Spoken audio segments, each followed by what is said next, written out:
हरिओम। आज हम बात करते हैं कि कई साधक मन को शांत करने और मन में विचार शून्यता की अवस्था को ही साधना का मुख्य घटक मानते हैं। उनकी दैनिक साधना क्रिया में भी मन को नियंत्रित करने की विधियों पर ही पूरा जोर होता है।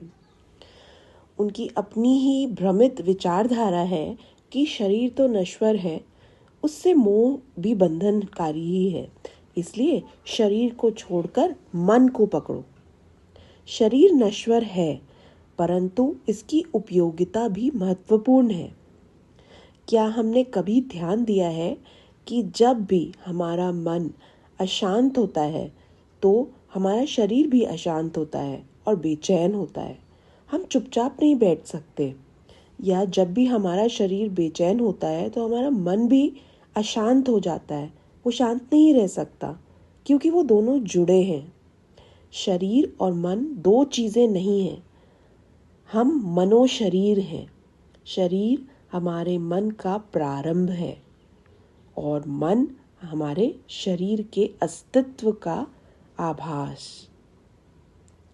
जो कुछ भी शरीर में घटता है वह मन को प्रभावित करता है, और जो कुछ भी मन में घटता है वह शरीर को प्रभावित करता है। वे साथ साथ चलते हैं।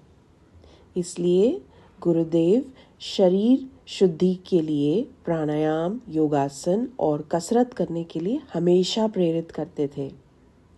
शरीर पर इतना जोर क्योंकि अगर हमारा शरीर विश्राम में नहीं तो हमारा मन भी शांत नहीं हो सकता, और शरीर के साथ शुरू करना ज़्यादा आसान होता है क्योंकि वो सबसे बाहरी परत है जिसको आसानी से और प्रत्यक्ष रूप से काबू में किया जा सकता है।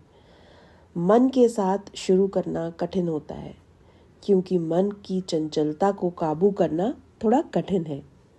बहुत से लोग मन के साथ प्रारंभ करने का प्रयास करते हैं और असफल हो जाते हैं क्योंकि उनका शरीर सहयोग नहीं देता। शरीर के साथ प्रारंभ करने से मन और शरीर के बीच एक लयता आती है, और जब मन और शरीर एक लय में प्रयास करते हैं तब प्रयास सही दिशा में होता है।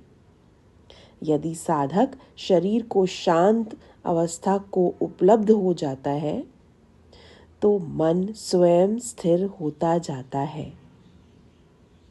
प्रारंभिक अवस्था वाले अभ्यर्थियों को नियमित अपने शरीर को स्वस्थ और सबल बनाने के लिए प्रयास करते रहना चाहिए। आपसे अनुरोध करूंगी कि इस पर आप सब भी अपने विचार साझा करें। आप कमेंट्स में लिख सकते हैं। हरिओम तत्सत।